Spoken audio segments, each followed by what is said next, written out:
Hello everyone. दोस्तों, government job join करने का सपना तो हम सभी लोगों का होता है और कहीं ना कहीं हम लोग ऐसा सोचते हैं कि जो भी दिक्कत, परेशानियां, फ्रस्ट्रेशन हम लोगों को फेस करनी पड़ रही है वो बस ज्वाइनिंग होने तक। एक बार ज्वाइनिंग हो गई उसके बाद सारी दिक्कतों, परेशानियों, फ्रस्ट्रेशन का अंत और मज़ेदार लाइफ शुरू, फिर तो कोई दिक्कत ही नहीं है। लेकिन मैं दोस्तों आपको बता दूं कि ये आपकी कुछ हद तक गलतफहमी है। कई सारी ऐसी चीज़ें हैं जो कि आपको पता होनी चाहिए, आनी चाहिए। अगर वो चीज़ें आपको नहीं आती हैं तो गवर्नमेंट जॉब ज्वाइन करने के बाद भी आपको काफ़ी सारी दिक्कतें फेस करनी पड़ सकती हैं। तो आज के इस वीडियो में मैं इन्हीं कुछ चीज़ों के बारे में आपको बताऊंगा जो कि आपको अश्योर कर लेना है ज्वाइन करने से पहले कि ये सारी चीज़ें आपको आती हैं। अगर आप एक अच्छे तरीके से जॉब करना चाहते हैं, अच्छा एम्प्लॉय बनना चाहते हैं, अच्छे से काम करना चाहते हैं तो देर नहीं करते हैं, आगे बढ़ते हैं इस वीडियो में। चलिए शुरू करते हैं। आगे बढ़ने से पहले मैं आपको बता दूं कि ओलिव बोर्ड की वेबसाइट पे हर एक सैटरडे और संडे को फ्री लाइव मॉक्स चलता है जिसको कई सारे बच्चे अटेम्प्ट करते हैं। ये जो लाइव मॉक्स होते हैं ये सबसे ज्यादा अटेम्प्ट किया जाने वाला मॉक्स है पूरे इंडिया का, तो आप भी इसका पार्ट जरूर बनिए अगर आप सीरियस एस्पायरेंट हैं तो। शनिवार सुबह 7 बजे से लेकर रविवार रात 8 बजे तक आप इन लाइव मॉक्स को अटेम्प्ट कर सकते हैं। कई सारे एग्जाम्स के लिए ये अवेलेबल है, जो भी बिल्कुल नियरेस्ट एग्जाम है उस पर ज्यादा फोकस करती है ओलिव बोर्ड। डिस्क्रिप्शन में ओलिव बोर्ड के मॉक्स का लिंक है, जैसे उस लिंक पे आप क्लिक करेंगे तो उसके बाद आपको ईमेल आईडी और मोबाइल नंबर से आपको खुद का रजिस्टर करना है फ्री में। उसके बाद सीधे आप मॉक टेस्ट के डैशबोर्ड पे आप फॉरवर्ड हो जाएंगे, वहां पे आपको मॉक टेस्ट अटेम्प्ट करना शुरू करना है। लाइव मॉक देने के दो बहुत बड़े फायदे होते हैं। पहला तो वहां पे कोई चीट नहीं कर सकता है, बिना रुके आपको मॉक देना होता है और बहुत सारे बच्चे इन मॉक्स को देते हैं तो अपना आप काफी हद तक एनालिसिस कर सकते हैं कि आप उनके बीच में कहां स्टैंड करते हैं। तो फ्री मॉक्स तो हर हफ्ते आप दे सकते हैं। इसके अलावा अगर आप मॉक का पैकेज लेना चाहते हैं तो उस पर भी डिस्काउंट चल रहा है फिलहाल। एक कोड है, उस कोड का इस्तेमाल करके आप मैक्सिमम डिस्काउंट हासिल कर सकते हैं उन पैकेज को परचेस करने में। तो डिस्क्रिप्शन बॉक्स में लिंक है, वहां जाके आप ज्वाइन कर सकते हैं। तो अब बात करते हैं उस सबसे इंपॉर्टेंट चीज की, अगर आप गवर्नमेंट एम्प्लॉय बनने जा रहे हैं तो सबसे पहला स्किल है English reading, writing and understanding ability. English आपको पढ़ के समझना आना चाहिए और लिखने की भी कला आपके अंदर होनी चाहिए। ठीक है, आप गौर करते होंगे कि एसएससी सीजीएल में इंग्लिश का वेटेज बहुत ज़्यादा होता है। उसका ये बहुत बड़ा रीज़न है कि इंग्लिश, मैथ्स अगर आपको उतनी नहीं आती है फिर भी आपको जॉब में कोई खास दिक्कत नहीं आएगी, लेकिन इंग्लिश अगर आपको नहीं आता है, समझने नहीं आता है, बोलने नहीं आता है, लिखने नहीं आता है तो फिर आपको काफ़ी स्ट्रगल फेस करना पड़ेगा थ्रू आउट योर लाइफ। तो इस बात को अश्योर करने की कोशिश कीजिएगा दोस्तों कि इंग्लिश पे आप अच्छा खासा काम करें, ठीक ठाक पढ़ लें, समझ लें, लिख लें, इतना तो आपको आना चाहिए। इंग्लिश ये जरूरी है। दूसरा जो बहुत ही इंपॉर्टेंट स्किल है जो कि आपके अंदर होना चाहिए वो है कंप्यूटर के बारे में जानकारी। कंप्यूटर कैसे ऑपरेट करना है, वर्किंग नॉलेज कंप्यूटर का होना बहुत जरूरी है।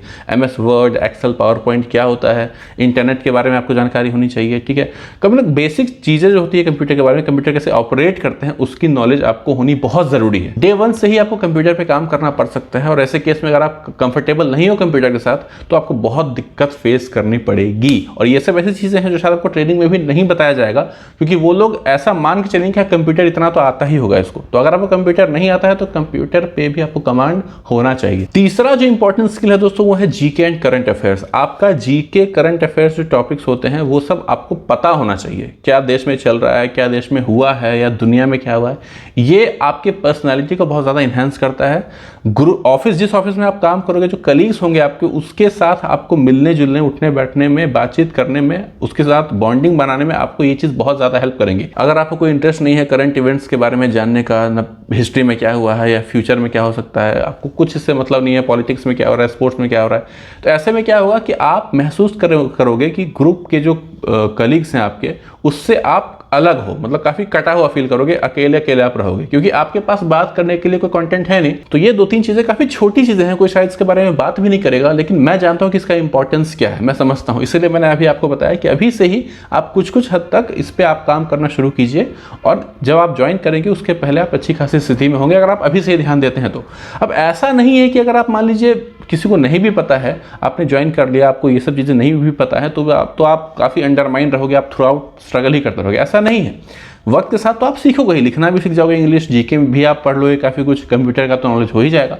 लेकिन अगर आपको डे 1 से ये सब जानकारी है ना अच्छे से, तो आपका इंप्रेशन बहुत अच्छा पड़ता है। ठीक है, और ये बात याद रखिएगा दोस्तों कि ऑफिस में आपकी वैल्यू सिर्फ तब तक है जब तक कि आपको काम आता है। आपको अगर काम नहीं आता है अगर, तो आपकी कोई वैल्यू नहीं है ऑफिस में। ठीक है, तो डे 1 से अगर आपका ऐसा इंप्रेशन है कि नहीं यार इसको बेसिक सारी चीज़ें पता है काफ़ी अच्छी, तो इंप्रेशन आपका अच्छा जाता है। तो इस चीज़ के लिए आप कोशिश करें कि शुरू से ही अगर आपको वो चीज़ें पता हैं तो आपका ऑफिस में जो रुतबा है, जो इज्जत है, वो काफी बढ़िया आपको मिलेगी। एक बात और कि जब भी आप ज्वाइन करो, ठीक है, तो डे 1 जो आपके ऑफिस का है, शुरुआती के कुछ दिन है, तो उसमें आप कोशिश करो थोड़ा डोमिनेट करने की। सीनियर्स से तो रिस्पेक्टफुली बात करना ही है और जूनियर्स जो हैं उनके साथ सीनियर जूनियर का एक इक्वेशन आपको मेंटेन करना है। ऐसा नहीं कि बिल्कुल फ्रेंडली हो गए डे वन से ही, तो उसमें क्या है कि आप अपना जो करिश्मा है वो लूज कर सकते हो, ठीक है। तो आपको शुरू में 1-2 दिन थोड़ा सा मेंटेन करना है कि यार मैं सीनियर हूँ, आप जूनियर हो और ये मेरे सीनियर है, ये डेकोरम मेंटेन करना है बस।